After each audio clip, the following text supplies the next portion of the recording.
નમસ્કાર, spark today ન્યૂઝમાં આપનું સ્વાગત છે। સ્થાનિક સ્વરાજની જે ચૂંટણી છે એની હવે શરૂઆત થઈ ગઈ છે। એવામાં વોર્ડ નંબર 14 અને વોર્ડ નંબર 15 માંથી મધુ શ્રીવાસ્તવની જે દીકરીઓ છે એ ઇલેક્શન લડવાની છે। આપણી સાથે સ્ટુડિયોમાં મોજૂદ છે મધુ શ્રીવાસ્તવ, બાહુબલી નેતા છે, વાઘોડિયા વિધાનસભાના પૂર્વ વિધાયક પણ રહી ચૂક્યા છે। મધુભાઈ, આ વખતે આપ તો કોંગ્રેસમાં નહીં જોડાયા, પણ આપની જે દીકરીઓ છે એ કોંગ્રેસમાં જોડાઈ ગઈ છે, કેવું રસાકસી રહેશે? એક વાત એવી છે કે ખરેખર મારી દીકરીઓ પૈણાઈ ગઈ હતી અને સ્વતંત્ર એમને પાસે છે, એટલે કોંગ્રેસમાં ગયા છે।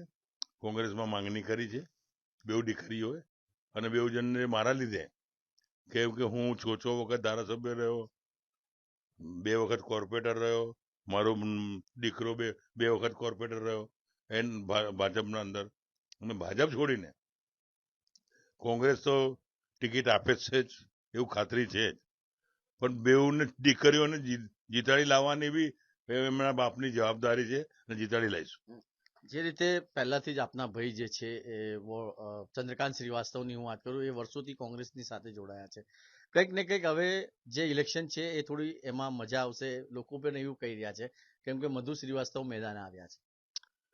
હવે અમે બેઉ ભાઈ ભેગા થઈશું તો વડોદરા શહેરના અંદર, અડધા વડોદરાના અંદર અમે બેઉ ભાઈ સાથે મળીને જાહેર સભા કરીશું, અને બેઉ ભાઈનું કુટુંબ અને બેઉ ભાઈના કાર્યકર્તાઓ સાથે રહીને ચાલશું, તો એક તાકાત એવી થઈ જશે કે વડોદરા શહેરના અંદર કોઈ માયનું દૂધ પીધું નથી કે અમારે કોઈ કાર્યકરનો કોલર પકડે।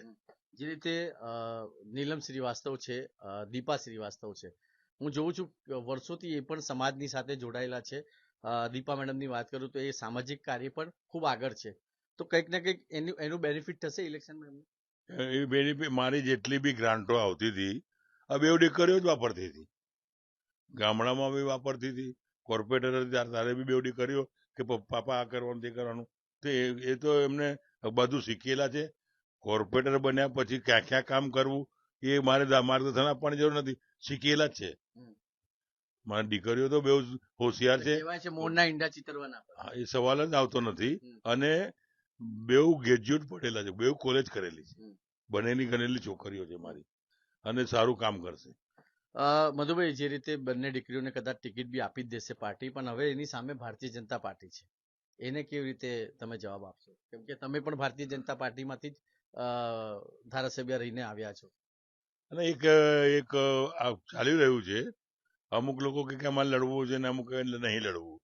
હવે ભાજપ વાળા જબરજસ્તી ઉભા કરીને સામે ઉભા રાખવાના પ્રયત્ન કરે છે, પણ ભાજપને ખબર ને, ભાજપને લાવનાર વડોદરા શહેરમાં મધુ શ્રીવાસ્તવ છે, વાઘોડિયામાં લાવનાર મધુ શ્રીવાસ્તવ છે, અને ભાજપને આગળ લાવવા માટેના શ્વાસ લીધા છે। બેસ બેકરીના અંદર બી પ્રાણ લગાયા છે, અને બેસ બેકરીના અંદર બી અમારું કઈ લેવા દેવા નહીં, મારું મારા ભાઈ ચંદ્રકાંત શ્રીવાસ્તવનું બી કઈ લેવા દેવા નહીં, પણ ખોટી રીતના અમારા પર કેસ કર્યો હતો, સુપ્રીમમાં જઈને અમે લડીને જીતીને આવ્યા છે।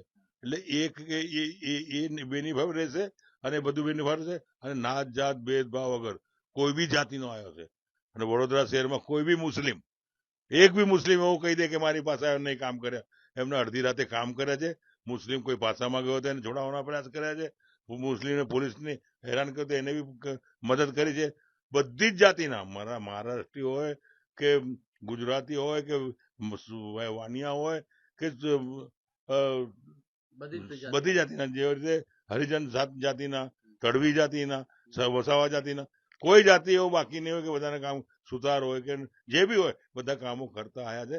એનો બેનિફિટ મારી બે દીકરીને મળવાનું છે, અને બેનો બેનિફિટ સાથે સાથે મારા મોટા ભાઈ એ છેલ્લા 50 વર્ષથી કોંગ્રેસને હિતનું કામ કરી રહ્યા છે, એમનો બી વોર્ડ ને મારું વોર્ડ ને બધું મારા દીકરાનું તને તનના વોર્ડના અંદર આ તને તન વિસ્તાર અમારા તને તન બાપ દીકરાના છે, એટલે બધાના નિસ્વાર્થ કામ કર્યા છે, તો ચોક્કસપણે આ તને તન જગા પેનલો જીતવાની। આમ કોંગ્રેસમાં જ્યારથી નીલમ અને દીપા મેડમનું જ્યારે સમાવેશ થયું છે ત્યારથી જ કોંગ્રેસના કાર્યકર્તાઓમાં પણ એક જુસ્સો જોવા મળ્યો છે।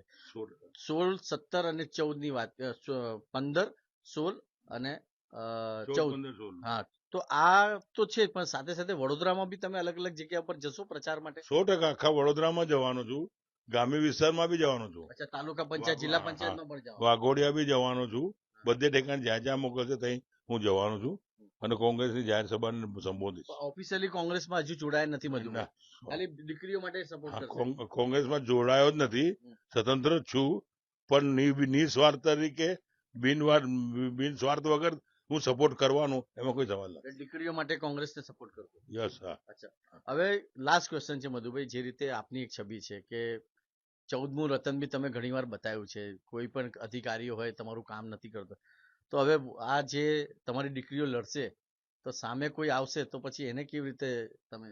મારી દીકરીઓને મેં માર્ગદર્શન આપી દીધું છે, બેઉ દીકરીઓને સમજાવીને કીધું છે કે બેટા એક વખત સાથ હોય, બીજી વખત હોય, ત્રીજી વખત તારા પપ્પા જેવા કમિશનરને લાફા માર્યા હતા ને એ રીતે 14મું રતન વાપરજે.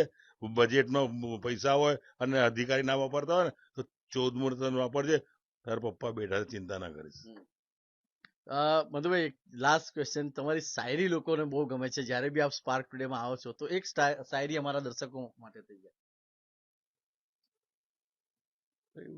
કોઈ બી તમને જે ગમતી હોય.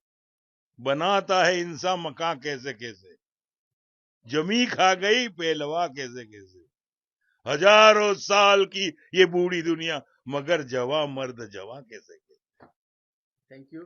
આ હતા મધુ શ્રીવાસ્તવ, અને આવનાર જે સ્થાનિક સ્વરાજની જે ચૂંટણી છે એમાં બંને દીકરીઓ એમની ઇલેક્શન લડવાની છે, અને મધુ શ્રીવાસ્તવે કોંગ્રેસનું હાથ નથી થામ્યું પણ કોંગ્રેસને જીતાડવાની જવાબદારી લીધી છે. વિડીયો જર્નલિસ્ટ ગૌતમ સુનવને સાથે હું કૌશલ, સ્પાર્ક ટુડે ન્યૂઝ માટે.